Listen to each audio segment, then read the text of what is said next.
Hello friends, welcome YouTube channel के अंदर आप सभी का स्वागत है। आप सभी साथियों के लिए बहुत इंटरेस्टिंग और प्यारी सी अपडेट लेकर आ चुका हूं, यानी कि सबसे इंपॉर्टेंट इन्फॉर्मेशन के बारे में डिस्कस करेंगे। उत्तर प्रदेश की तरफ से आपको जो परमानेंट स्टाफ नर्स की वैकेंसी है, यानी कि अगर यहां पर मैं बात करूं तो यूपीपीएससी स्टाफ नर्स 2026 के हाईलाइट के बारे में यहाँ पर कंप्लीटली जानकारी दूंगा। यानी कि यूपीपीएससी परमानेंट जो आपके स्टाफ नर्स की वैकेंसी है उसके बारे में कंप्लीटली इन्फॉर्मेशन और कंप्लीटली अपडेट मैं आप सभी साथियों को यहाँ पर मैं प्रोवाइड करवाऊंगा। तो वीडियो के लास्ट तक आप जरूर से बने रहिएगा। और जो भी जिन साथियों ने अभी तक चैनल को सब्सक्राइब नहीं किया है उन साथियों को मैं बता दूं कि चैनल को सब्सक्राइब करके बेल आइकन को प्रेस कर देना। मिलते हैं कोई नई अपडेट के साथ। यहाँ पर देख लीजिएगा नेम ऑफ द पोस्ट की अगर मैं बात करूँ तो इसके अंदर देख लीजिएगा यूपीपीएससी स्टाफ नर्स 2026, ठीक है। यानी कि यूपीपीएससी की जो आपकी वैकेंसी है इसके बारे में यहाँ पर चर्चा करेंगे। और एग्जाम आपका कंडक्ट करवाया जाएगा Uttar Pradesh public service commission, यानी कि यूपीपीएससी की तरफ से जो आपका एग्जाम है वो आपका कंडक्ट करवाया जाएगा। पोस्ट की संख्या की अगर यहाँ पर बात करूँ तो सबसे पहले देख लीजिएगा टोटल आपकी जो पोस्ट है वो आपको देखने को मिलेंगी 1000 से लेकर और लगभग यहाँ पर आप देख लीजिएगा 1500 के आसपास, यानी कि 1000 से 1500 के बीच में आपकी जो भर्तियों की संख्या है वो आपको देखने को मिलेगी। लेकिन आप सभी साथियों को मैं बता दूं कि 1000 से 1500 जो आपकी वैकेंसियाँ आएंगी, इन वैकेंसियों के अंदर अगर यहाँ पर मैं बात करूँ कि पोस्ट आपकी कौन कौन सी रहेंगी तो इसके अंदर आपको जो पोस्ट है वो आपको अलग अलग देखने को मिल जाएंगी। यानी कि आपके जो स्टाफ नर्स की जो पोस्ट है वो आपकी रहेगी, फार्मासिस्ट की वैकेंसी रहेगी, पैरामेडिकल की जो आपकी और भी पोस्ट है वो भी आपको यहाँ पर जो पोस्ट है वो आपको देखने को मिल जाएंगी, ठीक है। यानी कि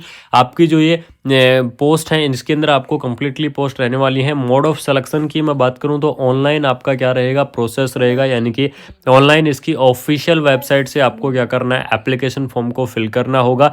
जिसकी ऑफिशियल वेबसाइट से आपको क्या करना होगा, एप्लीकेशन फॉर्म को आपको भरना होगा। जॉब के लोकेशन की अगर मैं बात करूं तो जॉब के लोकेशन की यहाँ पर ऑल ओवर इंडिया के जो कैंडिडेट हैं वो इस वैकेंसीज को अप्लाई कर पाएंगे। यानी कि आप इस भर्ती को ऑल ओवर इंडिया के अप्लाई तो कर सकते हैं, लेकिन जो जॉब आपकी रहेगी यानी कि जो जॉब की लोकेशन है वो आपकी रहेगी उत्तर प्रदेश। यानी कि उत्तर प्रदेश के अंदर ही आपकी जो जॉब है वो आपको देखने को मिलेगी। और उत्तर प्रदेश के अंदर चाहे वो सीएससी पर हो यानी कि कम्युनिटी हेल्थ सेंटर या फिर आपकी पीएससी पर हो, वो किसी भी जगह वो आपका डिपेंड करेगा बाद में, ठीक है। सीएससी पीएससी आपका किसी भी जगह आपकी जो ज्वाइनिंग है वो आपकी रह सकती है। सिलेक्शन प्रोसेस देख लीजिएगा, मैंने आप सभी साथियों को बताया कि इस भर्ती का आपका जो सिलेक्शन प्रोसेस है वो आपका रहेगा एग्जाम के आधार पर। और आप सभी साथियों को इस चीज़ का पता भी होगा कि यूपीपीएससी के अंदर 2 स्टेज के अंदर आपका जो एग्जाम है वो आपका यहाँ पर क्या करवाया जाता है, कंडक्ट आपका करवाया जाता है, ठीक है। तो इसके अंदर यूपीपीएससी के अंदर 2 प्रोसेस आपकी रहेंगी। सबसे पहले आपका प्री एग्जाम रहेगा, उसके बाद में आपका मेंस एग्जाम रहेगा, उसके बाद में आपके डॉक्यूमेंट्स वेरिफिकेशन की प्रोसेस रहेगी और उसके बाद में आपकी फाइनल लिस्ट रहेगी। ये आपका क्या रहता है, एक कंप्लीट प्रोसेस होता है यूपीपीएससी भर्ती के लिए, यूपीपीएससी के एग्जाम के लिए, ठीक है। तो सबसे पहले इसके अंदर एक और मैं सबसे इंपॉर्टेंट अपडेट बता दूं कि यूपीपीएससी की इस भर्ती के अंदर जो कैंडिडेट प्रीलिम्स को पास कर देंगे यानी कि प्री एग्जाम को अगर आप पास कर लेते हैं तो आप क्या करेंगे, फिर मेंस एग्जाम आप दे पाएंगे। अगर आप प्री एग्जाम क्वालिफाई नहीं होते हैं तो आप मेंस एग्जाम के अंदर नहीं बैठ पाएंगे, इस चीज़ का ध्यान रखना। ऑफिशियल वेबसाइट की अगर मैं बात करूं तो uppsc.up.nic.in की जो ऑफिशियल वेबसाइट है वो आपको देखने को मिल जाएगी। और इस भर्ती के एप्लीकेशन फॉर्म या फिर आपकी जितनी भी अपडेट होंगी सभी अपडेट आपको या तो इसकी ऑफिशियल वेबसाइट पर या फिर आपको हमारे चैनल कुमार मनीष एजुकेशन के ऊपर देखने को मिल जाएंगी। कंप्लीटली इन्फॉर्मेशन दे रहा हूँ। एलिजिबिलिटी क्राइटेरिया के बारे में बात करेंगे कि इस भर्ती के अंदर आपका जो एलिजिबिलिटी क्राइटेरिया है वो आपका क्या रहेगा, यानी कि कौन कौन कैंडिडेट इस वैकेंसीज को अप्लाई कर पाएंगे। तो अगर यहाँ पर बात करूँ तो सबसे पहले आपकी जो सिटीजन है वो इंडियन यानी कि ऑल ओवर इंडिया के जो कैंडिडेट है वो क्या रहेंगे, इस भर्ती के लिए एलिजिबल्स रहेंगे। ऑल ओवर इंडिया के जो कैंडिडेट हैं वो इस वैकेंसीज को अप्लाई कर पाएंगे। एज लिमिट की यहाँ पर मैं बात करूँ तो यहाँ पर आपको जो मिनिमम एज लिमिट है इस भर्ती के लिए, minimum age limit 18 year, maximum age limit आपकी रहेगी 35 ईयर, यानी कि 18 से 35 ईयर तक के जो कैंडिडेट हैं वो इस वैकेंसीज को अप्लाई कर पाएंगे, वो इस भर्ती के लिए एलिजिबल्स रहेंगे। लेकिन आपको यहाँ पर गवर्नमेंट रूल के हिसाब से जो आपका एज का रिलैक्सेशन होता है वो एज का रिलैक्सेशन भी आपको यहाँ पर देखने को मिलेगा। यानी कि अलग अलग कैटेगरी वाइज जो आपका एज का रिलैक्सेशन रहेगा तो वो आपका रहने वाला है। ओबीसी कैटेगरी की मैं बात करूं तो इसके लिए आपको 3 ईयर का जो रिलैक्सेशन है वो आपको यहाँ पर प्रोवाइड करवाना होगा। एससी और एसटी कैटेगरी की मैं बात करूँ तो 5 ईयर का जो रिलैक्सेशन है वो आपको देना होगा। पीडब्ल्यूडी कैंडिडेट की मैं बात करूँ तो 10 ईयर का जो रिलैक्सेशन है वो आपको देना होगा। यानी कि इस प्रकार से आपका अलग अलग कैटेगरी वाइज जो रिलैक्सेशन है वो आपको यहाँ पर देना होगा। यहाँ पर एलिजिबिलिटी क्राइटेरिया के अंदर बात करूँ तो जो जीएनएम कैंडिडेट है वो क्या कर सकते हैं, इस वैकेंसीज को आप अप्लाई कर सकते हैं। यानी कि जीएनएम वाले जो कैंडिडेट हैं वो भी इस वैकेंसीज को अप्लाई कर पाएंगे। बीएससी नर्सिंग जो कैंडिडेट हैं वो भी इस वैकेंसीज को अप्लाई कर पाएंगे।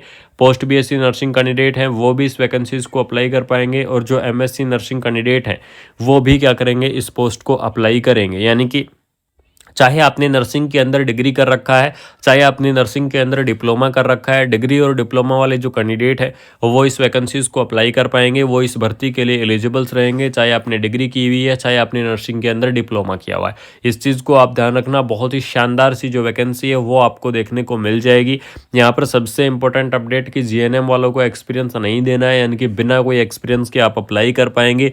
और यहाँ पर आपको इसकी ऑफिशियल वेबसाइट से ही आपको क्या करना होगा, इस भर्ती को अप्लाई करना होगा। यानी कि उत्तर प्रदेश स्टेट की सबसे शानदार सी जो भर्ती है वो रहने वाली है। उत्तर प्रदेश स्टेट की सबसे जो यूपीपीएससी की सबसे शानदार भर्ती होती है। इसके अलावा आपको मैं बता दूं कि 2026 के अंदर ये तो आपकी यूपीपीएससी की भर्ती हो गई। इसके अलावा आपको 2026 के अंदर उत्तर प्रदेश स्टेट से और भी आपकी काफ़ी सारी परमानेंट आपकी जो नर्सिंग ऑफिसर की जो वैकेंसियां हैं वो आपको देखने को मिल जाएंगी।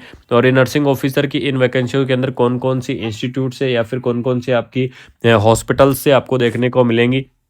सबसे पहले आपको मैं बता दूं यूपीयूएमएस यानी कि आपका जो इंस्टीट्यूट है उसकी तरफ से आपकी भर्ती आने वाली है 2026 के अंदर। आरएमएल की तरफ से वैकेंसी आपकी आने वाली है। आरआरबी की भर्ती रहेगी। इसकी प्रकार से आपको यूपीयूएमएस के अलावा आपके और भी जो मेडिकल साइंस हैं उत्तर प्रदेश के अंदर उनकी तरफ से भी आपकी जो भर्तियां हैं वो आपको देखने को मिलेंगी। रिम्स की तरफ से भी वैकेंसी आपकी आने वाली है। इन सभी की डिटेल में जो चर्चा है वो मैं करने वाला हूँ बहुत जल्द। आपको 1 बाय 1 करके डिटेल और डेडिकेटेड वीडियो मैं आप सभी साथियों के साथ यहाँ पर प्रस्तुत करूँगा कि आपको यहाँ पर कहाँ कहाँ से वैकेंसियाँ आपको देखने को मिलेंगी। और 2026 की आप सभी साथियों को बता दूँ बहुत ही धमाकेदार पोस्टें रहने वाली हैं, बहुत ही धमाकेदार भर्तियाँ आपकी रहेंगी। और जितनी भर्तियाँ आपकी 2025 के अंदर नहीं आई है ये चीज़ आपको मैं फाइनल कर देता हूँ।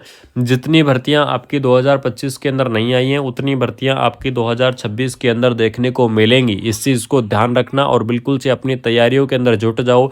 ज़्यादातर भर्तियाँ आपकी किस आधार पर रहेंगी, एग्जाम बेस रहेंगी। ठीक है, यानी कि एग्जाम के आधार पर आपकी ज़्यादातर जो भर्तियां हैं वो आपको देखने को मिलेंगी। तो बिल्कुल से आप सभी साथी अपनी तैयारी करो, अपनी तैयारी के अंदर जुट जाओ। अगर आपका नर्सिंग की वैकेंसियों को लेकर किसी भी प्रकार का डाउट है या फिर कैसा भी डाउट है आप बिल्कुल से क्या कर सकते हैं, कमेंट बॉक्स के अंदर कमेंट कर सकते हैं। आप सभी साथियों के डाउट क्लियर करूंगा, आप सभी साथियों को मैं रिप्लाई करने की पूरी कोशिश करूंगा। तो कमेंट बॉक्स के अंदर कमेंट कर देना जो भी आपके डाउट है, जो भी आपको क्वेश्चंस पुटअप करना है। बाकी मिलते हैं कोई नई अपडेट के साथ, कोई शानदार सी इन्फॉर्मेशन के साथ। चैनल को ऐसे ही सपोर्ट एंड प्यार बनाए रखना। Thank you so much. जय हिंद, जय भारत।